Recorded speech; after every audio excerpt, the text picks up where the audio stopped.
What's up, everybody? Steve Schwartz here from LSAT Unplugged with some updates about what happened during the June 2022 LSAT and how that could affect the potential removal or changing of the LSAT logic games section for future LSAT takers.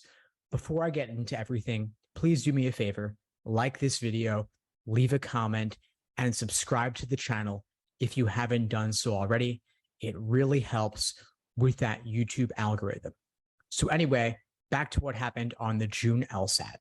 Some test takers were notified at the beginning of the fourth section that the section they were about to complete was the unscored experimental section. Along with this, they received some survey questions about whether they use scratch paper and to what extent scratch paper helps them with the exam. They also received some unusual logic games style questions, unlike what you would typically see on a standard section of LSAT logic games. This is, of course, unusual.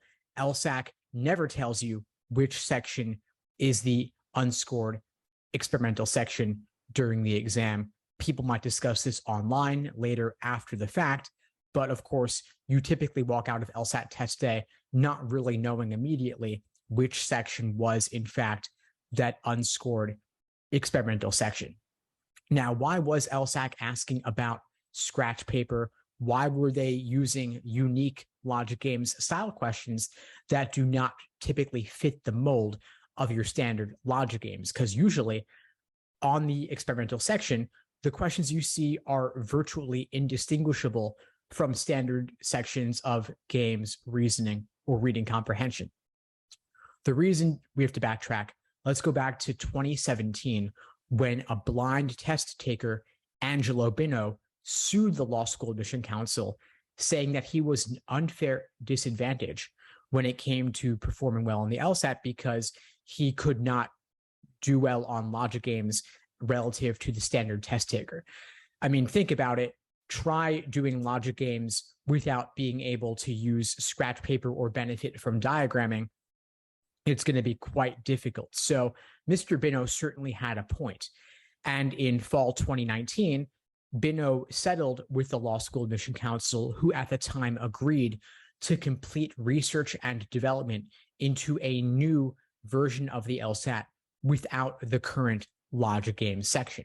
That was back in 2019. We're now in the middle of 2022, so we are coming up on that 4-year mark, that 4-year deadline for LSAC to complete their research and development. They should, according to their agreement, complete it by next year. So these survey questions and these new bizarre logic games style questions may be part of LSAC's research and development into a new version of the LSAT without the current logic games section. I will link the press release related to that lawsuit settlement below this video.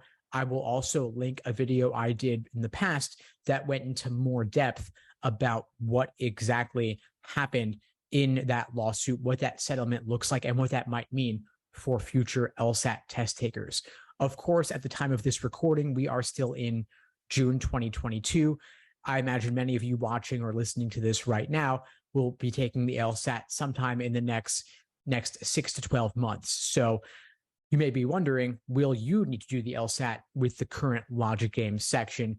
If you hate logic games, you might be celebrating this and hoping that if you're taking the LSAT in August, September, October, that you would not be doing the logic games section.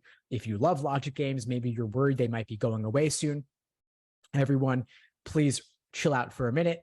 We have no reason to think that the LSAT will radically change in the next couple of months or even this year.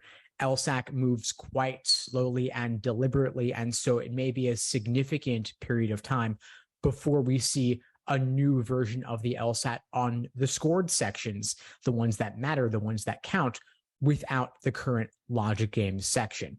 They typically make announcements far in advance, and of course, I would notify you far in advance as well regarding any changes to the LSAT. LSAC needs to figure out exactly what that new logic game section would look like. They need to test it out again and again and again on these future experimental sections. So if you're taking the August LSAT, you may see an unscored experimental section with bizarre logic game style questions like many June test takers did, but that would probably not be the ones that count. If the LSAC were going to make radical changes to logic games, they would notify everyone far in advance. They would probably give you some sample questions to work on. If we look back into LSAT history, the biggest recent change to the LSAT was the introduction of comparative reading, aka dual passages that happened in June 2007. And LSAC gave plenty of notice about that. They provided some sample questions back then as well.